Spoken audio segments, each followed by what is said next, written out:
Jake Morrison stood in the center of the massive chamber, his hands folded behind his back. The room stretched high above him, its walls made of some crystal material that glowed with soft blue light. 12 different alien species sat in curved rows around him, each group looking down from their elevated platforms.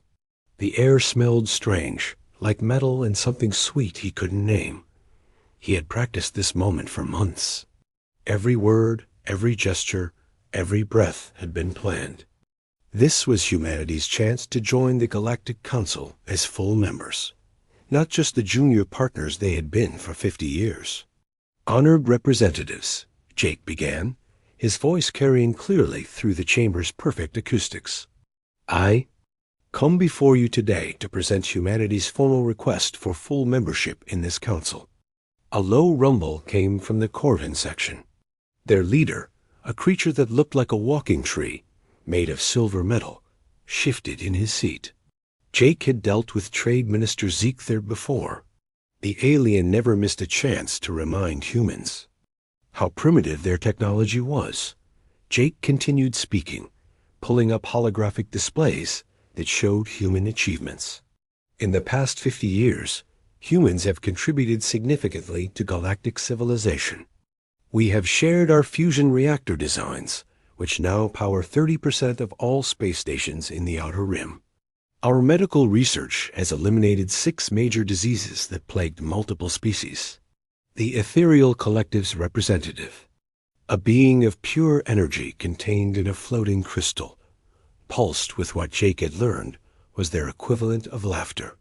Fusion reactors, the being spoke directly into everyone's minds. How quaint. We were using antimatter cores when your species was still learning to make fire. Jake kept his expression neutral. He had expected this. Perhaps honored ethereal. But our fusion designs have proven more stable and easier to maintain. That's why they're used so widely. Chancellor Vexthal of this Eltharian Empire leaned forward. The reptilian being's scales caught the chamber's light, making him look like he was covered in tiny mirrors. Stable, yes, but hardly innovative. Any species can make something simple work.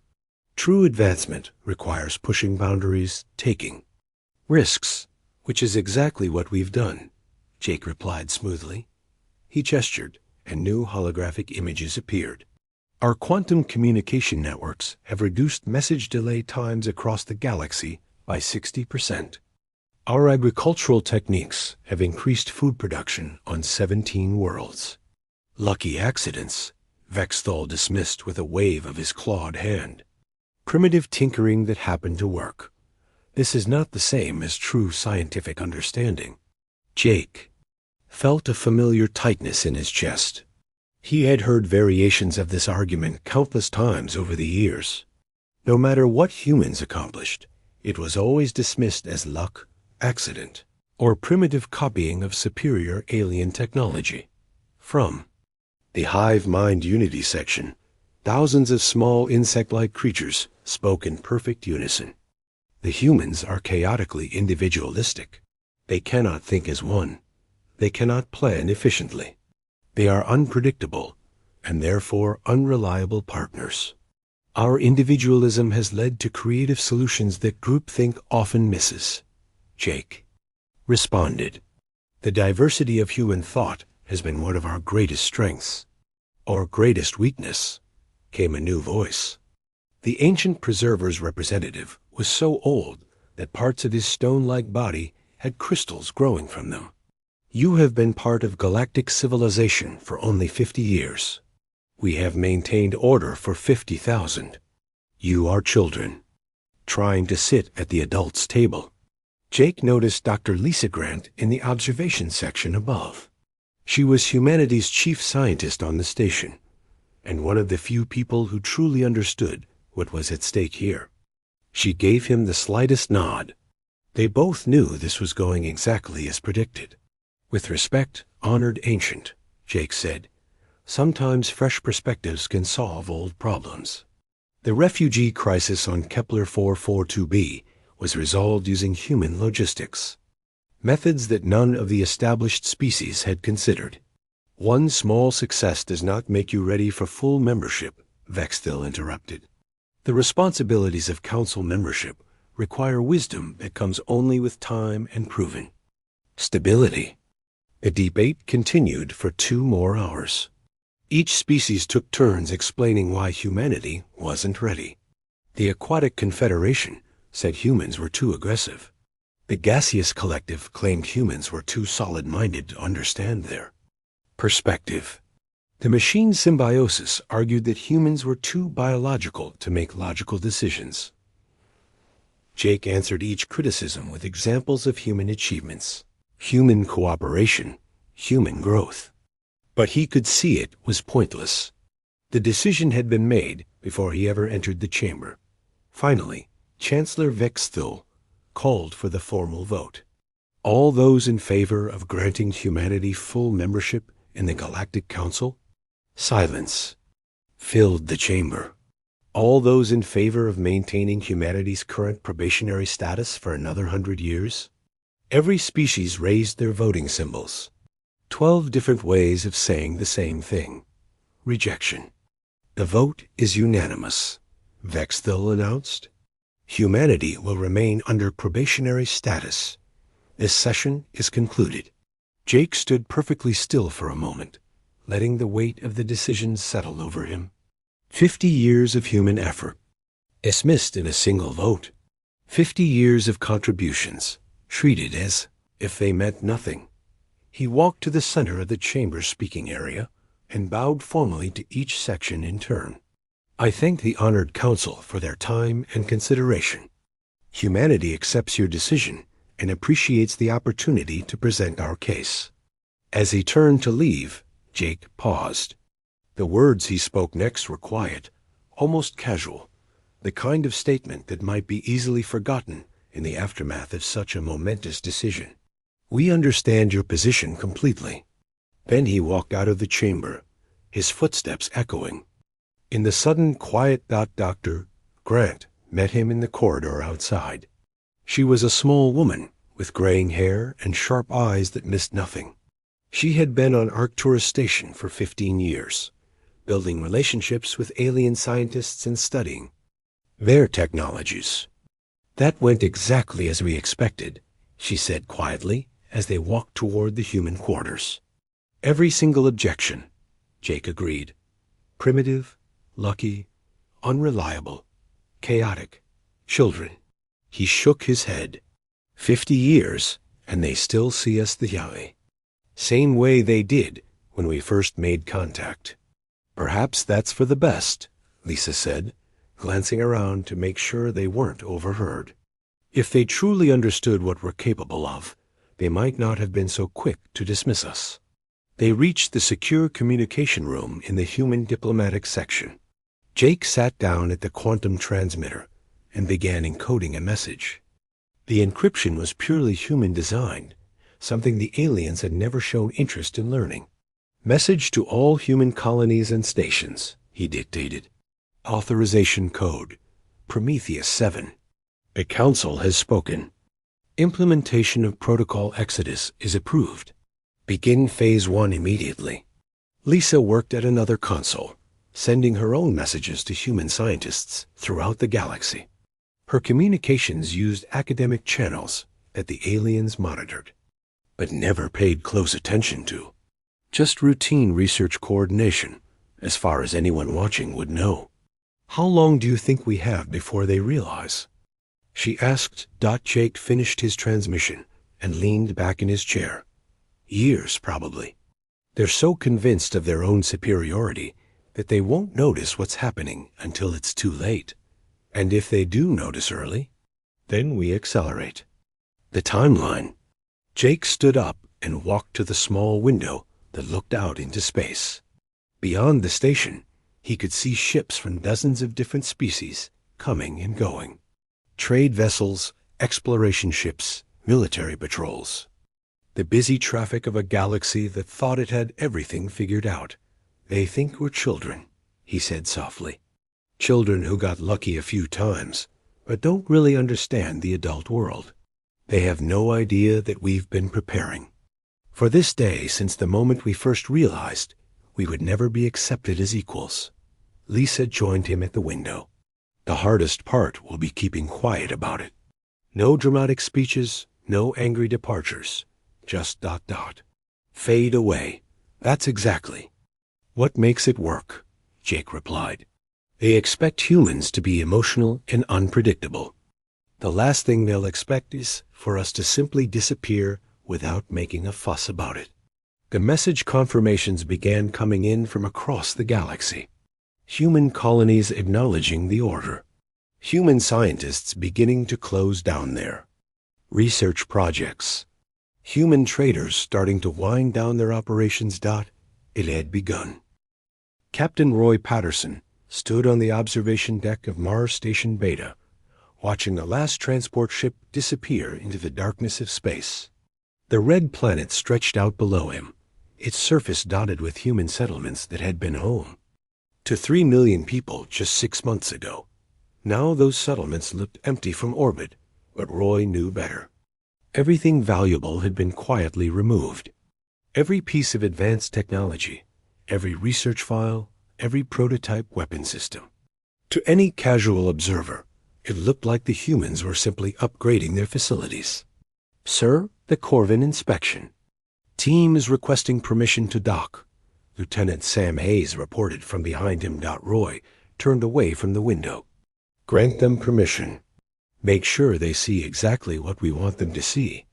The Corvin trade delegation had been sniffing around human operations for months, ever since rumors started that humans were scaling back their mining operations. Trade Minister Ziegler was suspicious by nature, but he was also greedy. If humans were abandoning profitable ventures, he wanted to know why. Roy walked down to the docking bay to meet the aliens personally. It was important to seem cooperative and normal. The Corvin shuttle was larger than necessary, a show of wealth and power that Roy had grown used to over the years.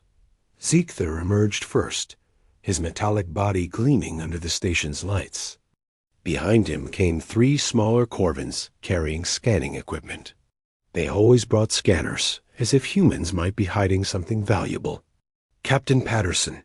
Ziegler's voice had a ringing quality, like metal being struck. We are here to discuss the mining rights you are abandoning in the asteroid belt. Of course, Roy replied with a smile. Though I should mention, we're not abandoning anything. We're simply consolidating operations for greater efficiency. It was technically true. They were consolidating everything into transport ships that would carry it all far away from this galaxy. But Ziegler didn't need to know that. They toured the station's mining control center, where human technicians showed the Corvin's outdated equipment and simplified mining schedules. The real control systems had been quietly moved months ago. What the aliens saw was functional but primitive, exactly what they expected from human technology. Your yields have dropped significantly, one of the junior Corvins observed, studying the false data they were being shown. Market fluctuations, Roy explained easily.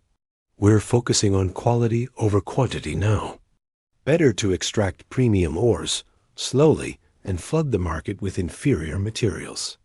Ziegler's mechanical eyes whirred as they focused on Roy. This is very different from human behavior we have observed before. Usually, your species prioritizes speed and volume. Roy kept his expression neutral. The alien was smart and suspicious, but he was also arrogant, which made him predictable. We're learning from our mistakes. Sometimes the old ways aren't the best ways. After the inspection, Roy watched the Corvin shuttle depart. They had seen nothing suspicious, but they also hadn't seen the truth. Hidden in the station's lower levels, massive transport containers waited to be loaded onto the next outbound freighter. Everything that made Mars Station Beta valuable to humanity was slowly being moved away. 3,000 light-years away, engineer Kate Sullivan was performing a similar dance on Europa Station. The ice moon of Jupiter had become humanity's center for quantum communication research. And Kate's job was to dismantle it all without anyone noticing. The ethereal collective had representatives on the station, beings of pure energy who claimed to understand quantum mechanics better than any physical species.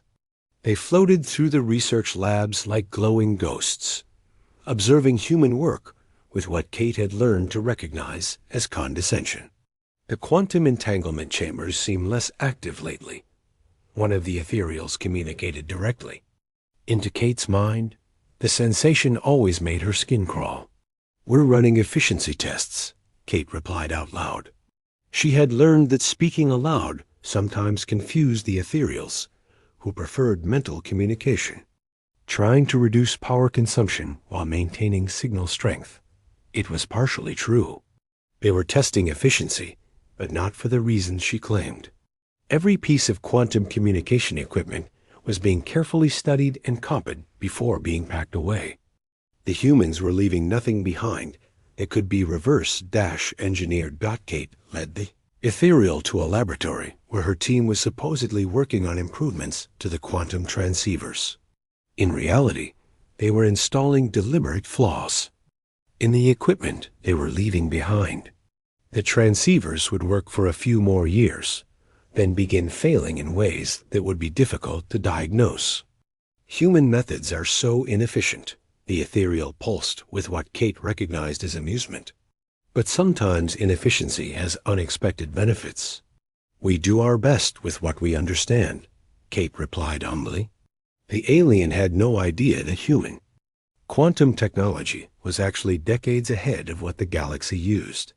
They had been careful to share only their older, simpler designs. Dr. Alan Price faced the most complex challenge of all. Terra Nova was humanity's largest colony world outside of Earth, home to 30,000 humans and the center of agricultural research that fed dozens of other worlds. Making 30,000 people disappear without anyone noticing required. Careful planning and perfect timing. Alan stood in his office, looking out at the vast grain fields that stretched to the horizon. Automated harvesters moved through the crops, but there were fewer of them than there had been a month ago. The reduction was subtle, explained as routine maintenance and upgrades. Dr. Price, the Aquatic Confederation, is requesting an update. On the kelp farming project, his assistant, Nancy Bell, informed him from the doorway. "Tell them we're seeing promising results, but we need another season to gather complete data," Alan replied. The kelp project was real, but the results had been compiled months ago. They were stalling for time while the last human families prepared to leave. The evacuation was happening in stages.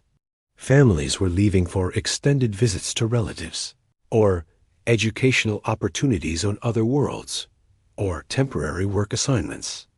Each departure looked normal by itself, but together they represented a massive population shift. Alan's biggest challenge was the non-human observers on Terra Nova. The planet hosted research teams from 6 different species, all studying human agricultural methods. They lived in their own compounds, but they paid attention to human activities. The solution was to replace the departing humans with temporary workers from other human colonies. The alien observers saw humans coming and going, which was normal.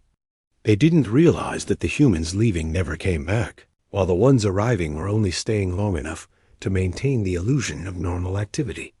Commander Helen Ward was handling an even more delicate situation. As the human military liaison to the Galactic Peacekeeping Force, she had access to classified information about ongoing conflicts throughout the galaxy. Her job was to extract human military advisors from alien conflicts without raising suspicions. Helen sat in her office on Peacekeeping Station Alpha, reviewing deployment reports. Officially, she was rotating human personnel for routine rest and retraining. In reality, she was pulling every human military advisor out of active service. The timing was perfect.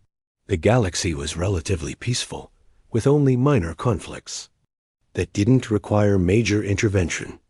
The human advisors could be withdrawn without immediately affecting ongoing operations. Commander, the Zeltharian Defense Minister is asking about the recall of Lieutenant Commander Tony Green. Her aide reported. Tell him that Green is attending advanced strategic planning courses on Earth, Helen replied. He'll be available. For reassignment in 6 months. 6 months would be far too late. By then, every human in military service would be light years away from this galaxy. The most difficult part was maintaining normal communications while an evacuation proceeded. Dr. Grant had returned to Earth to coordinate the scientific withdrawal, but she maintained regular contact with her colleagues throughout the galaxy. Her messages appeared routine to any alien monitoring system. Updates on research projects, requests for equipment, personnel transfers for career development. Hidden in the academic language and scientific jargon were the real messages: evacuation schedules, pickup coordinates, and security protocols. The aliens saw what they expected to see. Humans being humans, inefficient and disorganized, but generally harmless. They had no reason to look deeper or question the patterns they were observing. On Earth, President Jack Tyler met with his cabinet in a secure room deep beneath the Capitol building. The meeting was officially about trade negotiations with the Corvan Empire. In reality, they were finalizing humanity's departure from known space. All evacuation ships are in position, reported Admiral Ben Cooper via secure transmission. We can begin final phase operations on your order. How long until we're completely clear? Tyler asked. 72 hours from the start signal. Every human installation, every piece of technology, every research project will be removed or destroyed. Tyler nodded slowly. 50 years of human presence in galactic civilization erased in 3 days. And our destination? The Void region is ready to receive us. Our advanced scouts have identified suitable systems, and the construction fleets are already building infrastructure. Admiral Ben Cooper stood on the bridge of the colony ship New Horizon, watching the countdown timer on his main display. 72 hours had become 72 minutes, then 72 seconds. Now it showed zeros across the board. All stations. Report ready, Admiral, reported his communications officer, Lieutenant Karen Stone. Ben took a deep breath. 3 years of planning had led to this moment. Across the galaxy, every human settlement, every human ship, every human citizen was ready to leave. They had practiced this moment countless times in secret simulations. Send the signal, Ben ordered quietly. The message that went out was simple. The eagle has left the nest. Within minutes, responses began coming back from across known space. Human colonies, research stations, trading posts, and diplomatic missions, all confirming the same thing. They were leaving. On Ceres Prime, the agricultural world that fed 15 other planets, Farmer Doug Mitchell stood in his empty house one. Last time, the transport ships had already taken his neighbors, his equipment, and his livestock. The vast fields outside were still green and growing, but there would be no one left to harvest them. The alien settlers on Ceres Prime were mostly aquatic Confederation members who had built their communities near the planet's rivers and lakes. They had always been friendly enough, but they treated the human farmers like simple laborers who happened to know a few useful tricks. Doug walked out to his truck, an old human-made vehicle that he had decided to leave behind. It would be one of the few clues that humans had ever lived here. He climbed into the passenger seat of the transport that would take him to the evacuation ship. Strange to leave it all behind, said his neighbor, Carol Anderson, as they drove away from the settlement. Not strange, Doug replied, looking back at the farms they had built from nothing. Necessary. The alien settlements would realize what had happened when they woke up in the morning. The humans who ran the power plants, maintained the water systems, and managed the food distribution networks would simply be gone. The technical manuals and operational procedures had all been removed or destroyed. 3,000 light-years away, Dr. Claire Adams locked her laboratory at the Galactic medical center for the final time. Her research into universal vaccines had been the foundation of modern galactic medicine, but the aliens had always assumed she was just following procedures developed by superior species. The truth was more complicated. Human medical research was decades ahead of galactic standards, but Claire had been careful to share only simplified versions of her work. The real breakthroughs, the fundamental principles that made the treatments work, had never been written down where alien scientists could find them. Claire's assistant, Dr. Kevin Brown, waited for her in the hallway. He was one of the few humans still on the station, helping with the final evacuation of medical personnel. The ethereal collective sent another message, Kevin reported. They want to discuss expanding the vaccine production program. Send them my regrets, Claire replied, placing her hand on the lab's biometric scanner one last time. The system would lock down permanently after she left, denying access to anyone without human genetic markers. Tell them I've been called away on a family emergency. It wasn't entirely untrue. Humanity was her family, and leaving the galaxy behind was definitely an emergency of sorts. The medical center would struggle without human expertise. The alien doctors had learned to use human-developed treatments, but they didn't understand how those treatments actually worked. They would be able to maintain existing procedures for a while, but they wouldn't be able to develop new ones or fix problems when they arose. On Jupiter's moon, Europa, Kate Sullivan initiated the final shutdown of the quantum communication network. The aliens thought the system was maintained by automated processes, but the reality was that humans monitored and adjusted it constantly. Without that maintenance, the network would begin degrading within days. Kate stood in the main control room, her hands moving across control panels that she had helped design. Each switch she turned, each system she shut down, was another connection severed between the human colonies and the galactic civilization they were leaving behind. All primary nodes are offline, reported her technician, Gary White.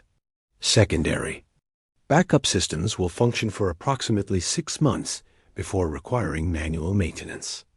6 months should be enough time for them to figure out they have a problem, Kate replied. Whether they can fix it without us is another question entirely. The quantum communication system was more complex than the aliens realized. It required constant fine-tuning, regular replacement of quantum-entangled components, and deep understanding of quantum mechanics that went beyond what most galactic species possessed. The humans had been the invisible backbone of the entire network. Trade. Minister Ziegther of the Corvan Empire arrived at the Jupiter Mining Consortium headquarters expecting to meet with human administrators about expanding mining operations in the asteroid belt. Instead, he found empty offices and deactivated equipment. The human secretary's desk was cleared out. The meeting rooms were empty.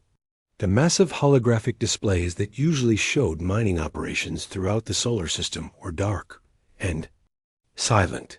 Ziegther's mechanical body whirred with agitation as he searched the facility.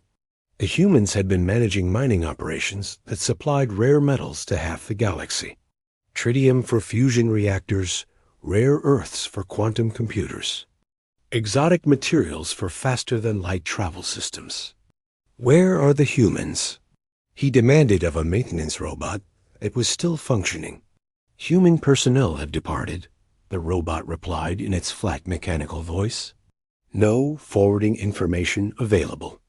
Ziegther tried to access the mining control systems, but they required human biometric authorization. The backup systems were either locked down or had been completely removed. Decades of operational data, mining surveys, and equipment specifications had vanished with the humans. On Terra Nova, the alien research teams woke up to find the human settlements completely empty. Dr. Yixtel of the Ethereal Collective floated through the abandoned administrative building, trying to understand what had happened. The humans had been there yesterday. Farmer Dan Miller had been discussing crop rotation schedules. Agricultural specialist Beth Taylor had been reviewing grain production reports. The human children had been playing in the settlement's central park. Now there was nothing. Empty houses, empty offices, empty schools. The equipment was gone. The vehicles were gone. The people were gone. It was as if 30,000 humans had simply evaporated overnight. The automated farming systems were still running, but they were operating on basic programs that would only last for weeks without human oversight. The complex algorithms that optimized crop yields, managed soil nutrition, and coordinated harvesting schedules required human input to function properly. Chancellor Vexthil of the Zeltharian Empire was attending a routine military briefing when the first reports began. Arriving, human military advisors assigned to various conflicts had failed to report for duty. Human technicians maintaining communication equipment on military bases couldn't be contacted. Human logistics coordinators managing supply lines had disappeared. This cannot be a coincidence, Vexthil hissed to his aide. Humans do not coordinate well enough for simultaneous actions across the galaxy. But the evidence was undeniable. From the core worlds to the outer rim, every human presence had vanished within the same 72-hour period. It was the kind of coordinated operation that the Galactic Council had always claimed humans were too chaotic and individualistic to achieve. Admiral Cooper watched the final evacuation ships leave their pickup points throughout the galaxy. The operation was proceeding exactly as planned. No dramatic announcements, no angry ultimatums, no threats or demands. Humanity was simply leaving as quietly as they had lived among the other species. All evacuation fleets report successful departure, Lieutenant Stone announced. Total human population extracted, 47,800,000. Ben nodded slowly. Nearly 50 million humans, scattered across dozens of worlds and hundreds of installations, had vanished from galactic civilization in 3 days. It was the largest coordinated operation in galactic history, and most species wouldn't even realize it had happened for several more days. Set course for the void, Ben ordered.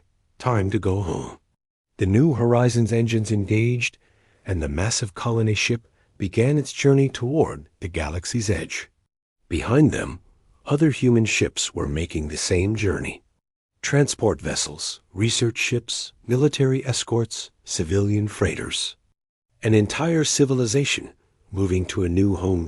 As they traveled, Ben received reports from the various evacuation fleets. The withdrawal had been complete. Every piece of human technology that could be moved had been taken. Everything else had been destroyed or sabotaged to prevent reverse-engineering. The aliens would wake up tomorrow to find that the primitive species they had dismissed for 50 years had vanished without a trace, taking with them the invisible foundation that had held their civilization together. In the communications room of New Horizon, the last message from the old galaxy was being received. It was from Commander Pete Johnson, who had volunteered to remain behind at a remote monitoring station to observe the aftermath of humanity's departure. Chancellor Vexthil stood in the emergency session chamber, his scales dark with anger and confusion. It had been 1 year since the humans disappeared, and the galaxy was falling apart.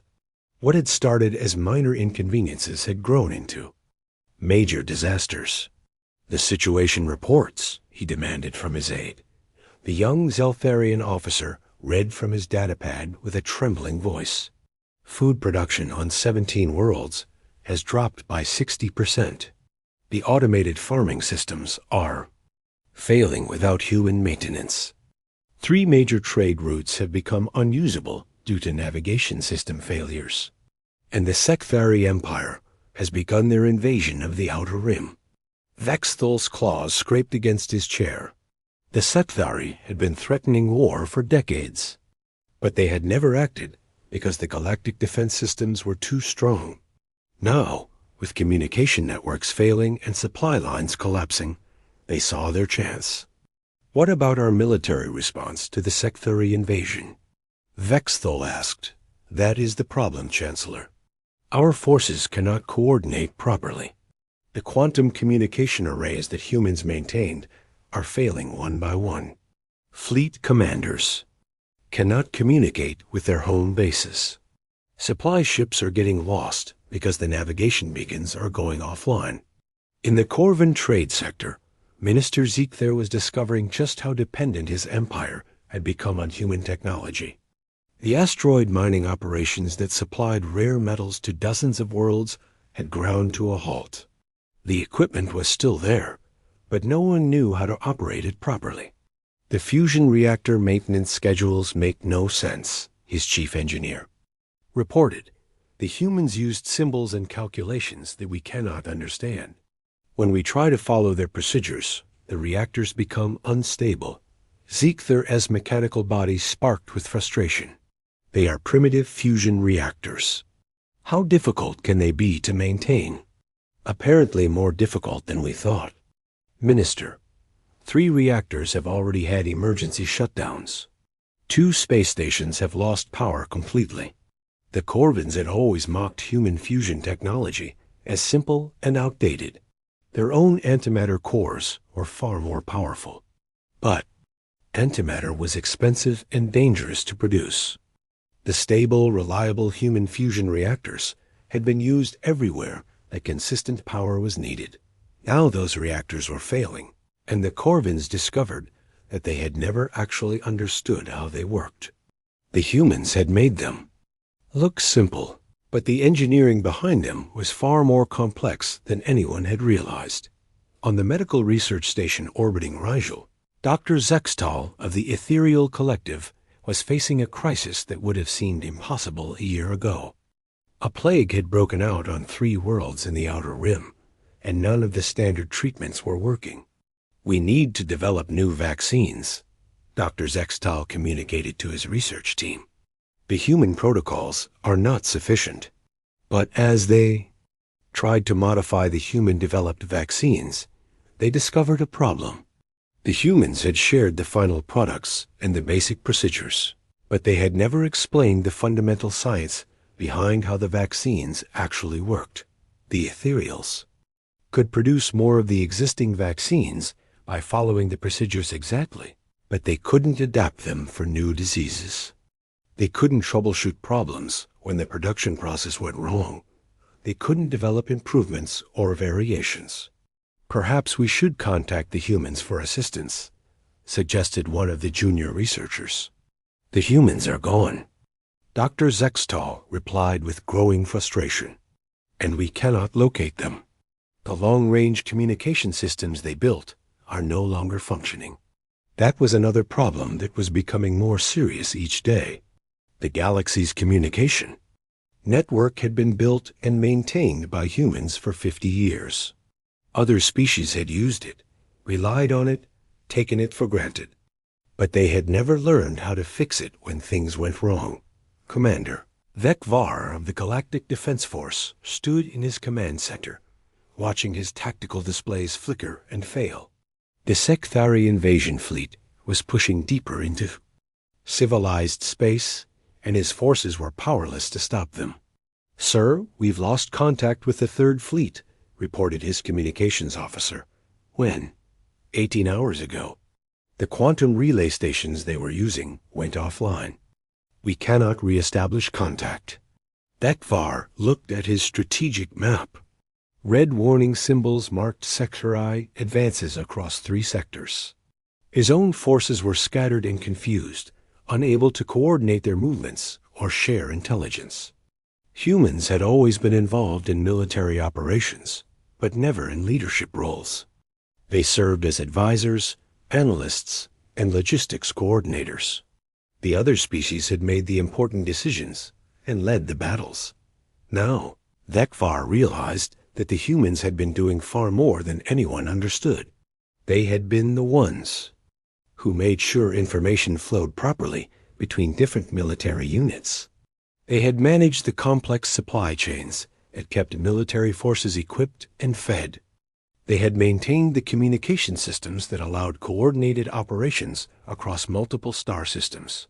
Without them, the galactic military was just a collection of individual units with no way to work together effectively. On Ceres Prime, the agricultural world was dying. The alien colonists had watched the human farmers leave with amusement, thinking they could easily manage the farms themselves. After all, how hard could it be to grow food? Very hard, it turned out. The automated systems that the humans had left behind were incredibly sophisticated, but they required constant adjustment and maintenance. Soil conditions changed with the weather. Plant diseases required immediate treatment. Equipment needed repairs that could only be done by people who understood how it worked. Colony Administrator Veloth of the Aquatic Confederation stood in what had been the main human settlement, now empty and overgrown with weeds. The food production that had once fed 15 worlds had dropped to almost nothing.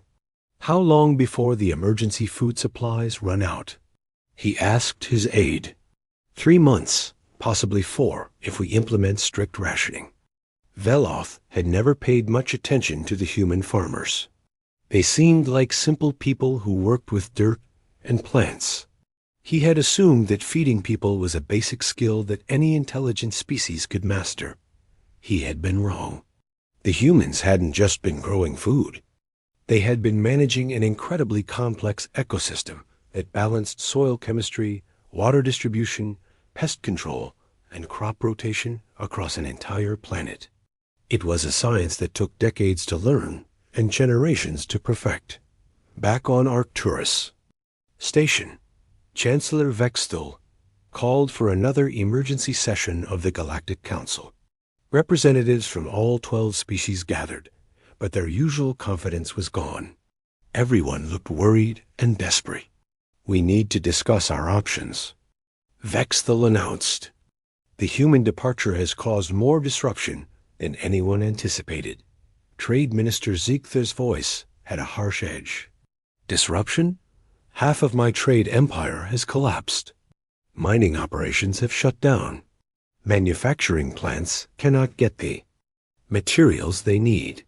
This is not disruption. This is catastrophe, Dr. Zextal pulsed with agitation. The medical crisis is spreading. Without human pharmaceutical knowledge, we cannot treat diseases that were easily curable just 1 year ago. The military situation is even worse, added Commander Thekvar. The Sekthari have conquered 12 star systems because our forces cannot coordinate their response. They are advancing faster than we can retreat. Ancient preserver Kelanurith spoke with the wisdom of 50,000 years. Perhaps we underestimated the humans' contributions to our civilization. Underestimated? Ziegther's mechanical voice screeched. They were supposed to be primitive. Their technology was supposed to be simple. How were we supposed to know that our entire economy depended on their maintenance? Because we never bothered to learn, Dr. Zextal admitted quietly. We used their technology, but we never studied it. We relied on their expertise, but we never tried to understand it ourselves. The truth was becoming clear to all of them. For 50 years, humanity had been quietly maintaining the invisible infrastructure that held galactic civilization together. They had been the engineers who kept the power flowing, the farmers who kept the food coming, the technicians who kept the communications working, the doctors who kept the diseases controlled. The other species had seen them as junior partners, primitive newcomers who were lucky to be included in galactic society. In reality, they had been the foundation that everything else was built on. We need to contact them, Vexthal decided. Offer them full membership, whatever they want. We need them to come back. How? Asked Commander Thekvar. The communication systems they built are failing. We have no way to reach them. That was when they realized the full scope of their problem. The humans hadn't just left. They had taken with them the knowledge and technology needed to find them again. The galaxy was left with systems they didn't understand, problems they couldn't solve. and no way to contact the people who could help them. Commander Pete Johnson sat in his remote monitoring station, listening to the desperate communications coming from the old galaxy. He was the only human left behind, hidden in a research outpost that the aliens had forgotten existed. His job was to observe and report back to the human fleet. For a year, he had watched the galaxy slowly collapse, as one system after another failed without human maintenance. President Jack Tyler stood on the observation deck of New Eden Station, looking out at the thriving civilization humanity had built in just 4 years. Ships moved between orbital platforms and asteroid mining facilities. Transport vessels carried goods between the dozen worlds that humans now called home. Everything was clean, efficient, and peaceful. "The latest reports from the old galaxy, sir," his aide, Captain Lisa Adams, handed him a data pad. Jack read through the summary with grim satisfaction. The Sekthari Empire now controlled half of known space. Trade routes had collapsed entirely. Famine was spreading across agricultural worlds that could no longer feed themselves. Medical facilities were closing because they couldn't treat basic diseases without human expertise. "Any word from Pete Johnson?" Jack asked. He transmitted his weekly report yesterday. "The Galactic Council has sent 17 more messages requesting negotiations. Chancellor Vexthul is offering full membership, equal voting rights, and territorial concessions." Jack handed the datapad back without comment. 4 years too late for offers like that. Humanity had found something much better than membership in a failing galactic civilization. Dr. Lisa Grant walked through the research complex on Science Station Alpha, marveling at what they had accomplished, without the need to hide their capabilities or share their discoveries with species who dismissed them as primitive. Human science had advanced faster than ever before. "The new fusion designs are ready for testing," reported Dr. Kevin Braun, her former assistant, who is now leading his own research team. "These should be 3 times more efficient than anything we shared with the galaxy." "Excellent. What about the medical research?" "We've solved the cellular regeneration problem. Life extension treatments are ready for human trials. And the Disease Immunity Project has produced vaccines that work against biological agents we've never even encountered." Lisa smiled. All of this had been possible while they lived among the aliens, but they had kept it secret. Sharing advanced technology with species who called them primitive had seemed pointless. Now they could develop their full potential without worrying about alien judgment or interference. On the agricultural world of New Terra, Farmer Doug Mitchell supervised the harvest of crops that produced twice the yield of anything grown in the old galaxy. The farming techniques developed here were revolutionary, but they built on knowledge that humans had possessed for decades. "How are the new settlements doing?" asked his neighbor, Carol Anderson, as they watched automated harvesters gather grain that would feed millions. "Better than expected. We've got 15 agricultural worlds producing food now, and 3 more being terraformed. We could probably feed the entire old galaxy if we wanted to." Which they didn't. The species that had dismissed human farming as simple dirt work were now facing starvation because they couldn't manage basic crop production without human guidance. Admiral Ben Cooper reviewed the military reports in his office aboard the flagship New Horizon. 4 years of peace had allowed humanity to build a defense force that was decades ahead of anything in the old galaxy. "Our scout ships report that the Sekthari have reached the core worlds," reported Commander Helen Ward. "They're meeting almost. No resistance. The Galactic Defense Forces can't coordinate well enough to mount an effective campaign." Ben nodded thoughtfully. The Sekthari had always been aggressive, but they had been held in check by superior galactic military organization. Without human logistics and communication expertise, that organization had collapsed completely. "Any signs that they're looking for us?" Ben asked. "None, sir. They probably don't even know we exist anymore. As far as the galaxy is concerned, humans just vanished, which was exactly what humanity had intended. Let the aliens think they had simply given up and gone home to Earth. The truth was that humanity had moved beyond their old galaxy entirely, establishing a civilization in what other species had considered empty space, the void, as aliens called. It turned out to be rich with resources and perfectly habitable worlds. The energy fields and gravitational anomalies that other species feared were actually beneficial to human technology.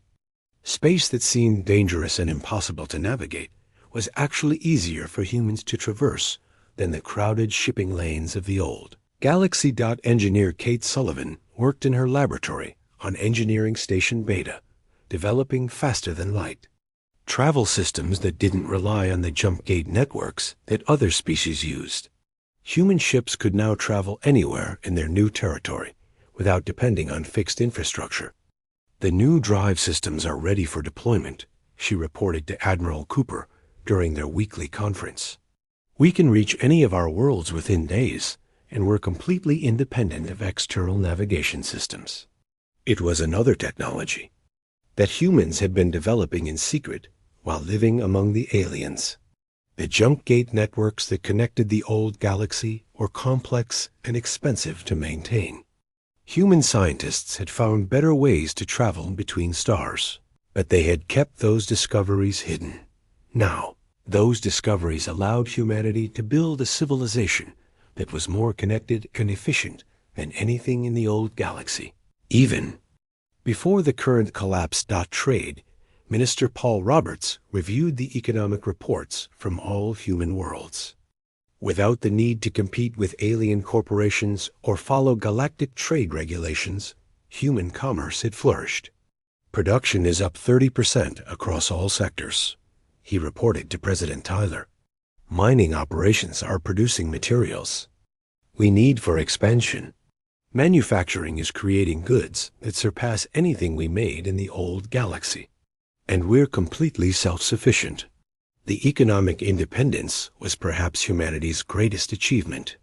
For 50 years, they had been junior partners in galactic trade, selling raw materials and buying finished goods from more advanced species. Now they discovered that human manufacturing capabilities were actually superior to most galactic. Production. Dr. Alan Price stood in the main laboratory of Medical Research Station Gamma, surrounded by breakthrough discoveries that would have seemed impossible just a few years ago. Human medical science had advanced by centuries in the time since they left the old galaxy.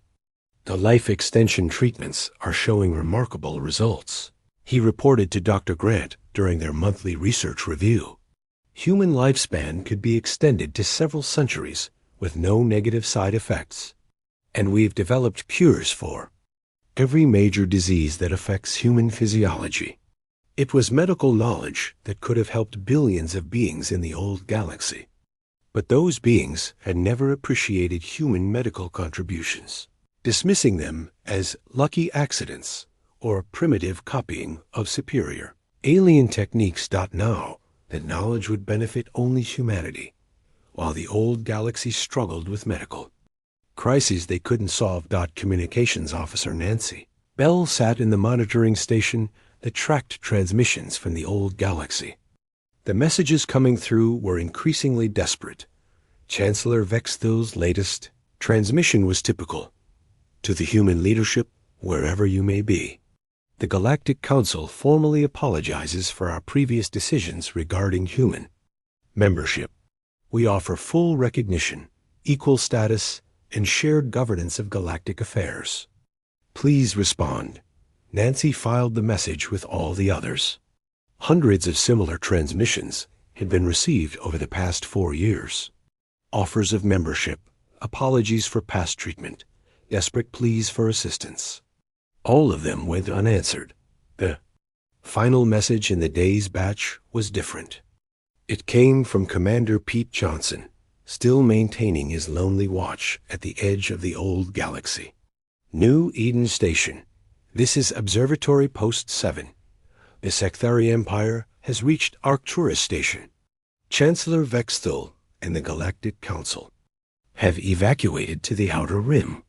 Galactic civilization as we knew it is effectively ended. Recommend terminating observation mission and returning to New Eden. There's nothing left here worth watching. Nancy forwarded the message to President Tyler and Admiral Cooper. The decision would be made quickly. Pete Johnson had volunteered to stay behind and observe the consequences of humanity's departure. His mission was complete. President Tyler called a meeting of the Human Council to discuss Pete's final report. The leadership of humanity's new civilization gathered in the council chamber on New Eden Station. The old galaxy is finished, Tyler announced. The question now is whether we have any obligations to assist. We offered to help for 50 years, Admiral Cooper pointed out.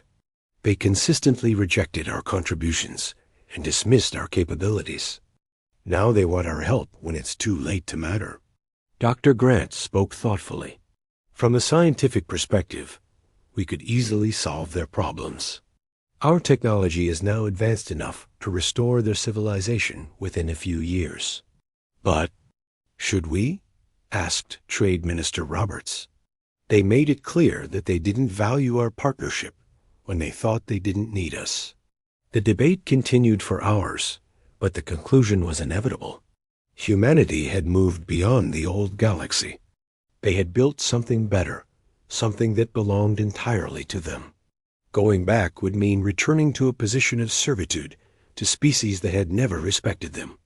Send a final message to the old galaxy, Tyler decided. Make it clear that humanity has moved on. We're not coming back.